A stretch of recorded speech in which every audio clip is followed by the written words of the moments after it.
Olá, hoje vamos olhar para o plano de contas de uma forma, bem, diferente. Não como uma mera obrigação contabilística, mas sim como aquilo que ele pode e deve ser, um dos ativos estratégicos mais poderoso de qualquer organização. É uma pergunta que, olhe, vale mesmo a pena fazer. Muitas empresas recolhem uma montanha de dados financeiros, mas, na prática, não usam essa informação como um mapa para se guiar. E o resultado? Muitas vezes decisões importantíssimas são tomadas com pouca ou nenhuma visibilidade. E é exatamente aqui que está a solução. Pensem nisto. Um plano de contas bem estruturado é como o painel de instrumentos de um avião. Ele dá as informações críticas para pilotar um negócio com segurança, seja em tempos de calmaria ou no meio da tempestade. Então, o nosso roteiro para hoje vai ser este. Vamos começar por perceber o porquê estratégico, depois mergulhamos na organização e na estrutura, vemos como passar dos dados à ação e, por fim, como colocar tudo isto em prática. Muito bem, vamos começar com o primeiro ponto, que é, talvez, a mudança de mentalidade mais importante de todas. É absolutamente crucial entender que o plano de contas não é uma ferramenta fechada no departamento financeiro. Muito pelo contrário, é um guia estratégico para qualquer pessoa em posição de liderança. Esta analogia, nossa, acerta em cheio. O balanço mostra um momento, a demonstração de resultados mostra o que aconteceu num período. Mas o plano de contas é o guião, é a estrutura por trás de tudo, que define como essa história financeira vai ser contada. Ok, já entendemos a importância estratégica, certo? Então, agora vamos descer um nível, vamos à base de tudo. Para usar esta ferramenta a sério, é preciso primeiro entender a sua essência. O que é isto, afinal? E quais são os seus componentes principais? A definição parece simples, não é? Mas é super poderosa. No fundo, é como se fosse o sistema de arquivo para toda a vida financeira da empresa. Se a organização falhar aqui, na base, qualquer relatório ou análise que venha depois fica comprometido. É simples assim.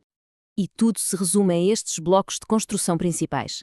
São 4 grandes grupos. Ativo, que é tudo o que a empresa tem. Passivo, que é tudo o que deve.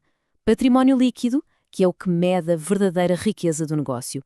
E, claro, as contas de resultado, que nos mostram o desempenho, se houve lucro ou prejuízo. Certo, mas como é que uma simples lista se transforma numa fonte de informação valiosa? A resposta, e onde a mágica realmente acontece, está na forma como essa lista é estruturada e organizada. E a chave para tudo isto é a codificação.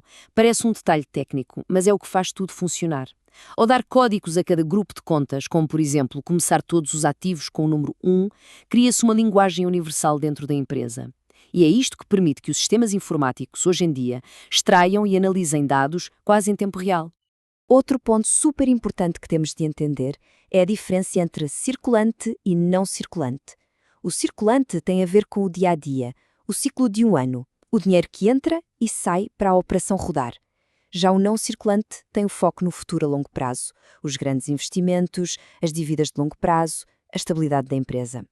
E acreditem, dentro dos ativos, a ordem faz toda a diferença. Eles são organizados por um critério muito específico, o grau de liquidez, ou seja, a facilidade com que podem ser transformados em dinheiro vivo. Começa-se com a caixa, que já é dinheiro, e vai-se descendo até os ativos mais difíceis de vender, como um edifício. Agora, do lado dos passivos, a lógica é parecida, mas o critério é outro, a urgência. As contas são ordenadas pela exigibilidade, ou seja, pela data em que têm de ser pagas. Isto dá uma visão imediata de quais são as pressões financeiras mais urgentes que a empresa enfrenta. Ok, já vimos o quê e o como. Agora chegamos à parte mais interessante. O e então? Como é que toda essa organização se transforma em decisões mais inteligentes no dia a dia do negócio?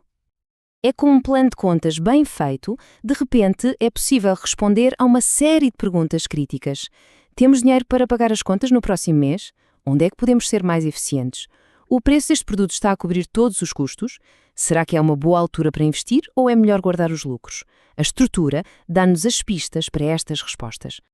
Vamos a um exemplo bem prático para isto ficar claro. Ao comparar o que se tem para receber a curto prazo com o que se tem para pagar, é possível prever com semanas ou até meses de antecedência se vai haver um aperto de caixa. E com essa informação pode-se agir, renegociar prazos ou procurar financiamento antes que o problema aconteça.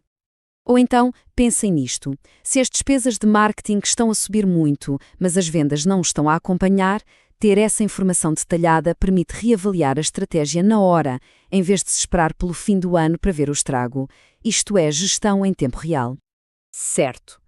Entender a teoria é um passo, mas a pergunta que não quer calar é: como é que se põe isto em prática? Como é que se transforma um plano de contas, que se calhar é só uma obrigação, numa ferramenta de gestão ativa e dinâmica? O grande objetivo é mesmo este: é fazer uma mudança de paradigma, é deixar de olhar para os dados financeiros só como um espelho retrovisor, um registro do que já passou, e começar a usá-los como um mapa, um guia para o futuro. A informação tem de trabalhar para o negócio, não o contrário. E o plano de ação para chegar lá segue alguns passos bem lógicos. Começa com as ferramentas certas, como software integrado. Depois, com os dados a fluir, é possível definir políticas claras de gestão e usar esses dados para projetar o futuro. A chave a seguir é personalizar a informação para quem decide e, claro, garantir sempre que os dados estão corretos. O resultado final é um sistema que ajuda a antecipar e a mitigar riscos. No final do dia, a mensagem principal é esta: encarar o tempo e os recursos que se investem num bom plano de contas não como um custo, mas como aquilo que realmente é, um investimento fundamental na clareza, no controlo e, em última análise, no sucesso futuro da empresa.